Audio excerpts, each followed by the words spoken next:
Assalamualaikum. Apa kabar teman-teman semuanya? Yang jelas dalam keadaan baik ya. Mari kita simak informasi sebagai berikut. Usulan formasi P3K 2022 sejumlah daerah ditolak Kemenpan RB. Ini penyebabnya.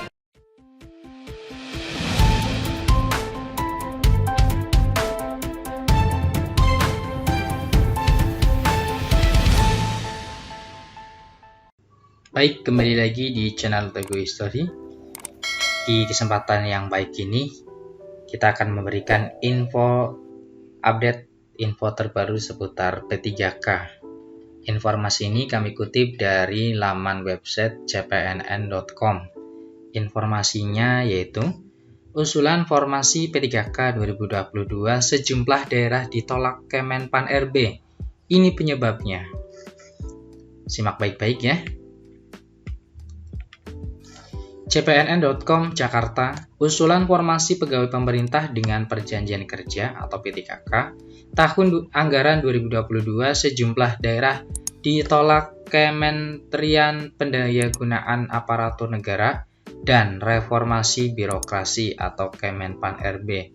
Menurut Asisten Deputi Jabatan Perencanaan dan Pengadaan SDM Aparatur Kemenpan RB, Aba Subagja, penolakan tersebut karena usulan yang masuk sudah melewati tenggat waktu. Ada kabupaten atau kota di wilayah Sumatera yang kami tolak usulannya karena sudah lewat deadline, kata Aba Subagja dalam rakor penataan dan pemetaan tenaga non-ASN di lingkungan Pemprov dan kabupaten atau kota se-Jawa Timur, Senin 22 Agustus 2022. Ia menjelaskan Kemenpan RB sudah jauh-jauh hari meminta kabupaten atau kota tersebut untuk mengusulkan formasi khususnya untuk guru serta tenaga kesehatan atau nakes. Namun, permintaan tersebut tidak diindahkan Pemda dengan alasan ketiadaan anggaran. Kami sudah telepon ke daerah minta usulan formasi, tetapi ditolak. Begitu Pemdanya di demo guru, baru deh memohon untuk mengusulkan formasi, kata Aba. Menurut dia, sikap tegas Kemenpan RB selain sudah melewati batas waktu, juga akan mengganggu proses penetapan formasi P3K 2022 masing-masing instansi. Dia menyebutkan cukup banyak daerah yang sudah disiplin mengikuti prosedur pengusulan formasi. Jadi kata Aba, jika dalam formasi P3K 2022 ada daerah yang tidak punya kuota, itu karena penolakan atau menolak pengusulkan.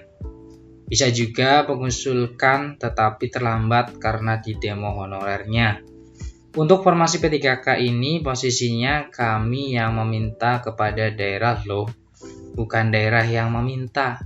Makanya kalau ada daerah tidak kebagian kuota, dicek lagi apa mengusulkan formasi atau enggak, pungkas Aba Subagja. Nah ini informasi terbaru ya, bahwasanya formasi itu tidak ada berarti ini bisa ada miskomunikasi ya, atau kesalahan di tingkat daerah. Sebetulnya dari pusat itu sudah menghimbau untuk pemerintah daerah mengusulkan formasi, kemudian dilampirkan, jadi akan ditampung. Adapun misal tidak ada kuota atau formasi, berarti kembalinya adalah daerahnya masing-masing. Bisa jadi karena terlambat dalam pengusulan formasi. Demikian informasi yang bisa di-share, semoga bisa menjadikan bahan referensi. Tetap semangat, optimis ya, jaga kesehatan juga ya, tetap berdoa terus. Terima kasih, see you next time. Assalamualaikum warahmatullahi wabarakatuh.